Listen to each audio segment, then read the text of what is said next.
नाज़रीन आदाब, मैं हूं हारून रशीद। आवाज़नामा के ख़ास प्रोग्राम उर्दू अखबारों से में आपका खैर मक़दम है। आइए नज़र डालते हैं आज के उर्दू अखबारात की अहम सुर्खियों पर। रोज़नामा राष्ट्रीय सहारा ने विद्यासागर पर बंगाल में सियासी जल्जला के उन्वान से पहली सुर्खी कायम की है, जिसकी ज़ैली सुर्खियाँ हैं: तशद्दुद पर इलेक्शन कमीशन सख्त, खुसूसी इख्तियारात का इस्तेमाल, दाखिला सेक्रेटरी हटाए गए, इंतखाबी मुहिम एक दिन कब्ल खत्म करने का हुक्म।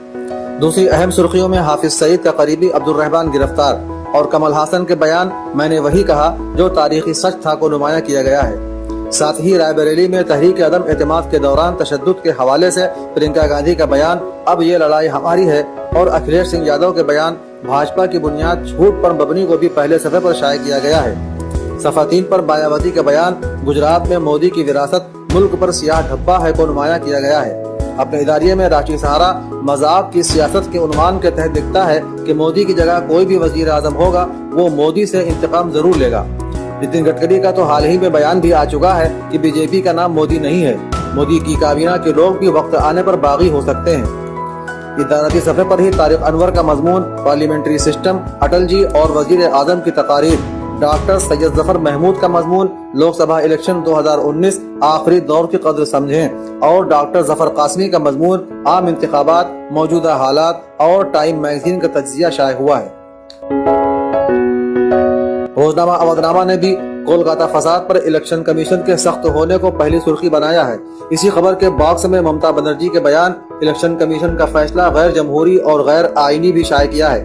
विद्यासागर कॉलेज के प्रिंसिपल के बयान, बीजेपी कारकुनों ने विद्यासागर का मुजस्समा तोड़ा को भी अवधनामा ने नुमाया किया है। पहले ही सफ़े पर सऊदी अरब में मुनफरिद इकामा प्रोग्राम, अब कफील के बगैर भी कर सकेंगे कारोबार। ममता मुतनाज़ा तस्वीर मामले में प्रियंका की रिहाई में ताख़ीर से सुप्रीम कोर्ट के नाराज होने और एयर इंडिया कमांडर पर जिनसी इस्तेहसाल के इल्ज़ाम की खबरें भी पहले सफ़ा का हिस्सा है। पहले ही सफ़े पर बड़ा इमामबाड़ा आलमी असासे में शामिल नहीं उन्वान से सैयद निज़ाम अली की खबर भी इसी सफ़े की जीनत है। अवधनामा के आखिरी सफ़े पर आयतुल्लाह हमीदुल हसन का बयान, आयतुल कुर्सी की मुसलसल तिलावत से फालिज का असर नहीं होता, दीनी क्लासेज में हज़रत खदीजतुल कुबरा को खराज अक़ीदत। मायावती का बयान, अवाम मोदी के इक़्तिदार को उखाड़ फेंकेंगे और तयशुदा रास्ते से ही निकलेगा, 21वीं रमजान का जुलूस जैसी अहम खबरें मौजूद हैं। अवधनामा ने बंगाल में होने वाले वाक़यात को बंगाल में घिनौनी सियासत के उन्वान से अपने इदारिया का मौजू बनाया है। इसी सफ़े पर हालिया सियासी तनाजुर में हाफिज नुमानी का मजमून, शेख चिल्ली का ख्वाब और नवाब अली अख्तर का मजमून, मोदी की तकरीरों से वज़ारत उज़्मा का वक़ार मजरूह भी शाये हुआ है। अवधनामा के अदबी सफ़े पर आज मौके की मुनासिबत से मौलाना सैयद गाफिर रिजवी का मजमून, उम्मुल मोमिनीन खदीजतुल कुबरा सलामुल्लाहि अलैहा, गुलाम मुस्तफ़ा रिजवी का मजमून, हज़रत खदीजतुल कुबरा इस्लाम की अजीम खातून और जनाब खदीजा अलैहिस्सलाम की वसीयत शाये हुए हैं। रोजनामा आग ने यूपी में तेजाब के फरोख पर पाबंदी, मायावती के बयान, मोदी का गुजरात दौरे हुकूमत सियाह धब्बा और बनारस में प्रियंका गांधी के शानदार इस्तकबाल को पहली लाइन में शाये किया है। मगरबी बंगाल पर इलेक्शन कमीशन का एक्शन को अखबार ने पहले सफ़े पर जली सुर्खी में नुमाया किया है। साथ ही मोदी का बयान, खौफजदा ममता की मायूसी का मजहर है कोलकाता तशद्दुद। राहुल के बयान, मजाक बनकर रह गए हैं मोदी। और नायब वजीर आला उत्तर प्रदेश के बयान, अदिति सिंह पर नहीं हुआ हमला, तेज रफ्तारी के सबब पलटी रुकन असेंबली की गाड़ी। अखिलेश के बयान, मोदी के गलत फैसलों से मुल्क तबाह व बर्बाद को भी पहले सफ़े पर जगह दी गई है।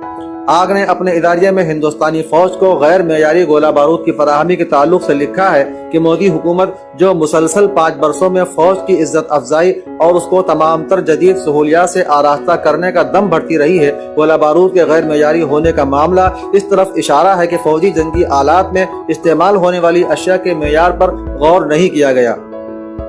इसी सफ़े पर सुहेल अंजुम का मजमून, मेरे तूफान यम बयम, दरिया बदरिया जू बजू और प्रोफेसर खान मोहम्मद आतिफ का मजमून, खुदा रहमत करे इन बेरह रवाने मिल्लत पर शाये हुआ है।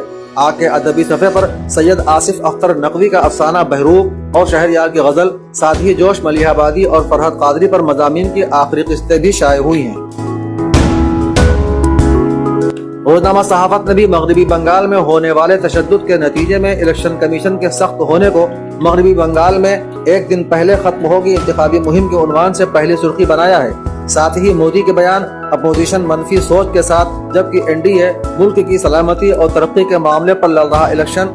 आदित्यनाथ योगी के बयान, बंगाल हुकूमत अकलियतों की खुशामद करती है। राहुल गांधी के बयान, نوٹ بندی معاشی پاگلپن تھا اور مغربی بنگال میں یوگی آدتیہ ناتھ کی ریلی رد کو نمایاں جگہ دی ہے۔ صحافت اپنے اداریے میں گوڈسے کے تذکرے پر مودی خاموش کے عنوان سے لکھتا ہے کہ گوڈسے کے تذکرے پر مودی کی خاموشی جاری رہی تو مخالفین کی طرف سے برابر حملے ہوتے رہیں گے اور سنگھ پریوار کی ریشہ دوانیاں بے نقاب ہوتی رہیں گی۔ اسی صفحے پر مرزا شفیق حسین شفق کا مضمون جناب خدیجہ تاریخ اسلام کی ایک عظیم اور مظلوم خاتون سید خادم رسول عینی کی منقبت ہیں جان حرمت و عفت خدیجۃ الکبریٰ اور ڈاکٹر آل طٰہٰ کا مضمون محسنین اسلام حضرت خدیجہ شائع ہوا ہے۔ روزنامہ انقلاب کے پہلے صفحے پر اشتہارات کے سبب کوئی خبر نہیں ہے۔ اندرونی صفحے پر ٹرمپ کے عراق سے اپنے افسروں کو واپس بلانے، بنگال کے تشدد اور مرکزی شیعہ وقف بورڈ کے چیئرمین وسیم رضوی کی ضمانت عرضی سپریم کورٹ سے خارج ہونے کی خبریں نمایاں ہیں۔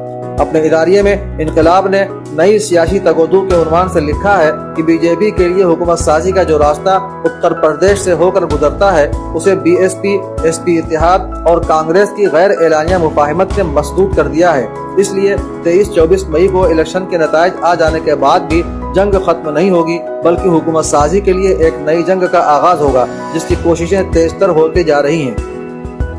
اسی صفحے پر پرویز حفیظ کا سیاسی تجزیاتی مضمون اچھے دن تو نہیں آئے، خراب ٹائم آ گیا بھی شائع ہوا ہے۔ ساتھ ہی نصرت ظہیر کی مزاحیہ تحریر کتوں کی نفسیات اور عبدالحمید نعمانی کا مضمون قابل توجہ مسائل سے توجہ ہٹانے کی کوشش ملک کے مفاد میں نہیں صفحہ 11 کی زینت ہیں۔